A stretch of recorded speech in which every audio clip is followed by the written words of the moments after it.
सभी को good evening. Gauravi live education पर आप सभी का स्वागत है, हार्दिक अभिनंदन। गौरवी लाइव एजुकेशन शिक्षा के प्लेटफॉर्म पर एक नई क्लास की शुरुआत करने जा रहा है और ये जो नई क्लास की शुरुआत की जा रही है, इस क्लास का प्रमुख उद्देश्य है कि बढ़ते हुए कंपटीशन के जमाने में जो मेरिटें आसमान को छू रही हैं, उन मेरिटों को कैसे हासिल करें या उन मेरिट्स के अंदर अपना स्थान कैसे प्राप्त करें।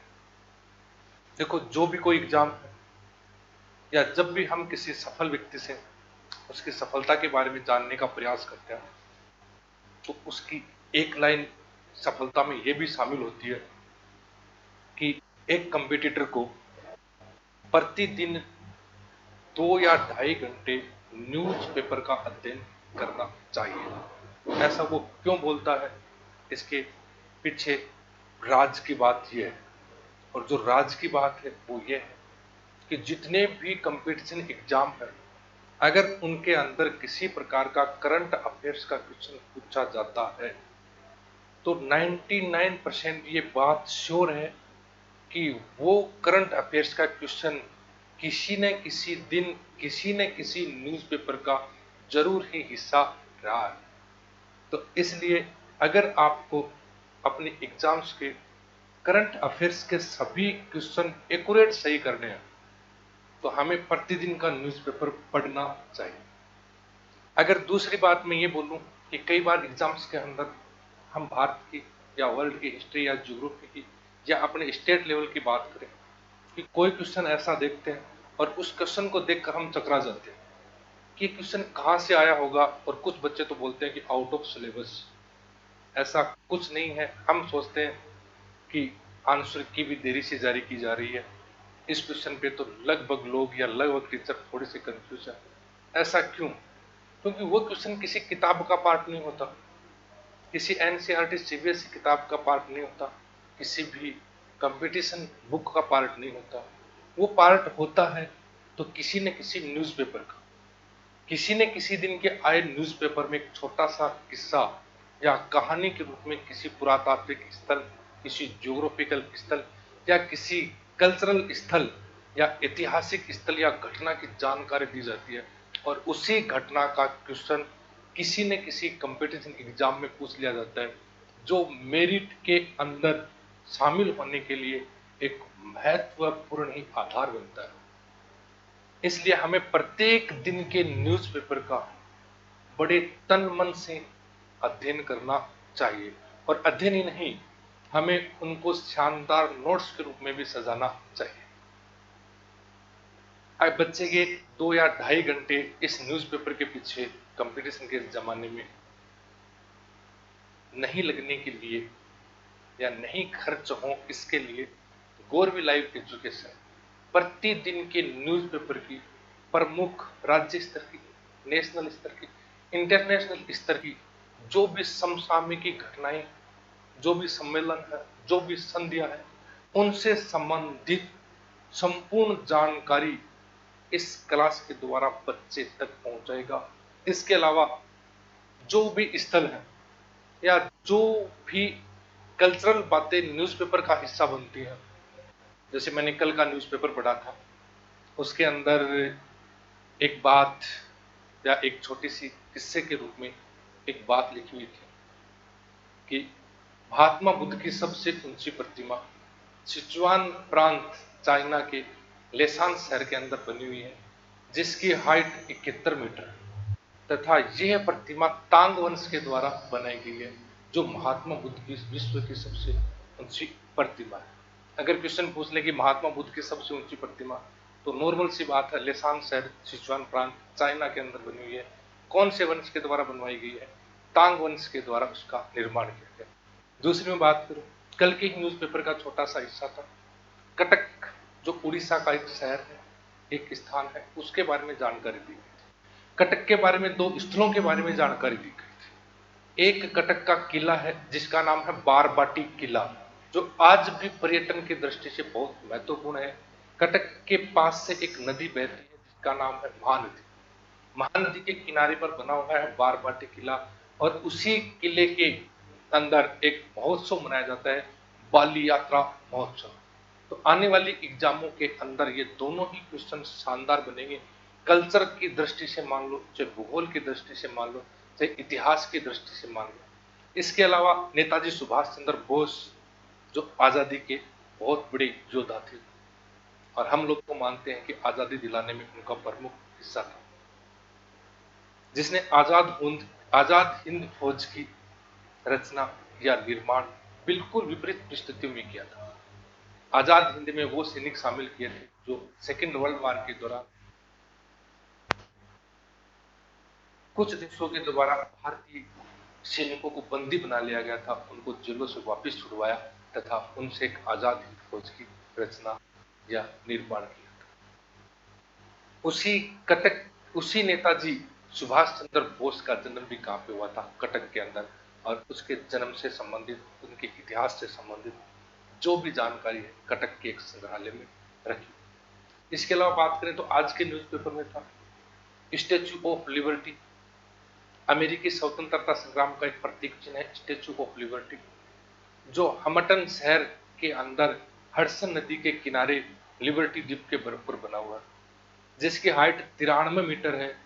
और इसका निर्माण सबसे भौचक्के या सबसे सोचने वाली बात तो यह है कि इस स्टैच्यू ऑफ लिबर्टी का निर्माण फ्रांस के लोगों ने किया था, और फ्रांस में ही किया था।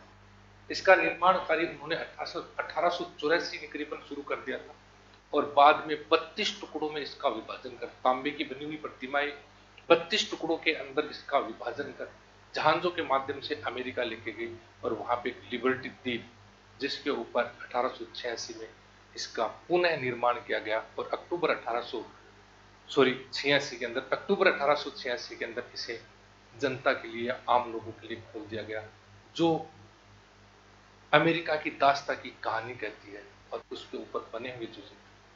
इसके अलावा हम बात करें कि 15 और 16 तारीख को एक अंतरराष्ट्रीय सम्मेलन होने जा रहा है जिसका नाम है SCO, शंघाई सहयोग संगठन। SCO, शंघाई सहयोग संगठन।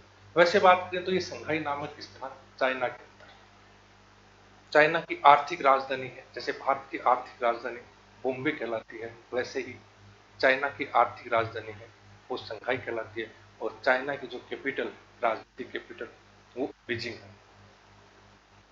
दक्षिणी पूर्वी एशियाई देशों के अंदर बढ़ते हुए आतंकवाद को, अलगाववाद को तथा अतिवाद को रोकने के लिए इस क्षेत्र के 8 देशों ने एक शंघाई सहयोग संगठन की शुरुआत की, जिसके माध्यम से ये प्रतिवर्ष शिखर सम्मेलन का आयोजन करते हैं तथा आतंकवाद को रोकने के नए नए उपाय सुझाते हैं। पहली बात तो है इस संगठन की स्थापना वर्ष 2001 के अंदर कर दी गई। प्रतिवर्ष इसकी बैठकें होती जा रही हैं।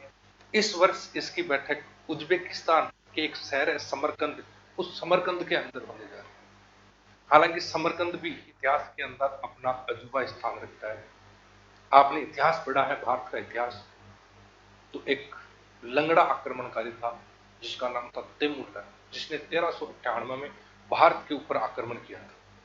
उसने भारत को खूब लूटा था।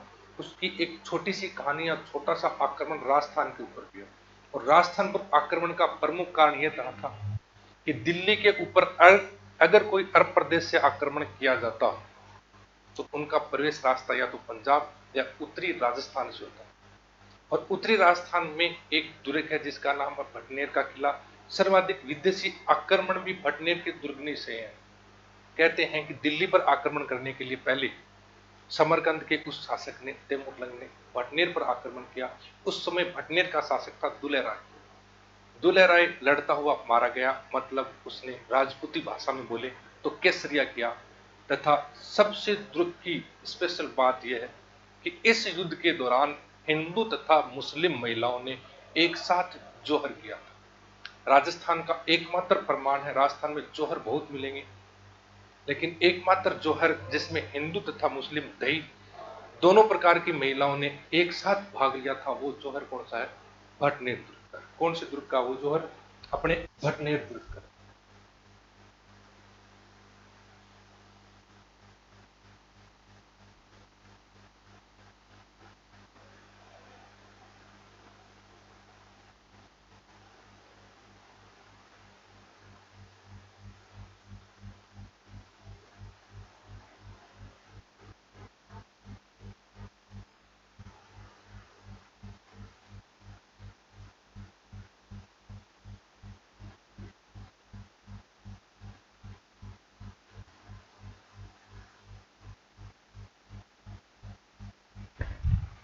वो अपने बैठने थे।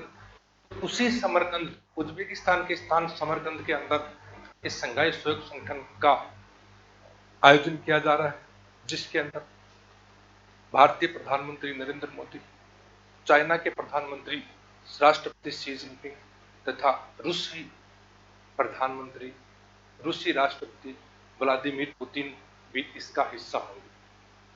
देखो, इस सम्मेलन की जो ही चर्चा में आया, खबर में आया कि इस वर्ष ये सम्मेलन होने जा रहा है, तो सबसे बड़ा प्रभाव भारत और चाइना के जो सीमा विवाद को लेकर जो संबंध खराब चल रहे थे, उन पर पॉजिटिव प्रभाव दिखाई दिया।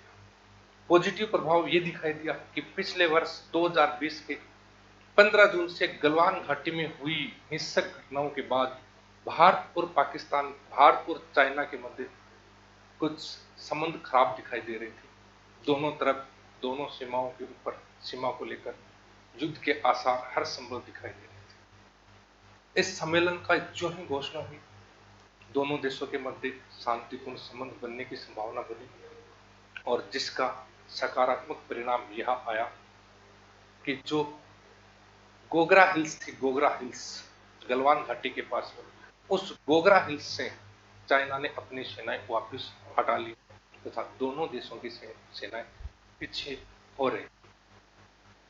सबसे महत्वपूर्ण बात यह है कि एससीओ का जो नेक्स्ट सम्मेलन होगा, वो एससीओ का जो नेक्स्ट सम्मेलन होगा वो भारत के अंदर होगा, और उस सम्मेलन के अंदर हमारे पड़ोसी देश, जिनसे सीमाओं के कारण हमारे संबंध खराब रहते हैं, जो लगभग हमारी आजादी के तत्पश्चात से संबंध खराब नजर आ रहे हैं, उनमें कुछ सुधार होने की संभावना है।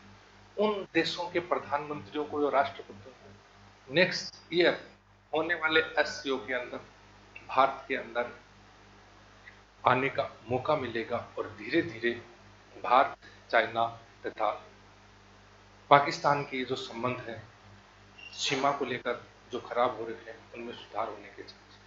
मैं लास्ट में एक ही बात कहना चाहता हूँ कि इस क्लास का प्रमुख उद्देश्य यही है कि जो भी प्रमुख बातें, आज मैंने बोर्ड को बिल्कुल भी काम में नहीं लिया, हालांकि मैं सिर्फ ये बताना ही चाहता था कि इस क्लास का प्रमुख उद्देश्य क्या रहेगा।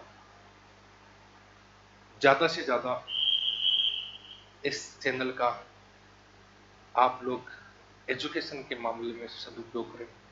इस चैनल के अंदर आपको math, reasoning, Hindi, English, science सभी प्रकार की क्लासें, जो GD, CET, Delhi police, Rajasthan police, patwari, Gram Sevak, सबके लिए बहुत ही उपयोगी साबित होंगे। इसके अलावा करंट अफेयर्स तथा न्यूज़पेपर की जो भी बातें हैं, जो आने वाली कंपटीशन एग्जामों का अहम हिस्सा बनेगी, वो भी आपको इसी क्लास के अंदर प्रोवाइड करवाई जा सकेंगी। धन्यवाद साथियों।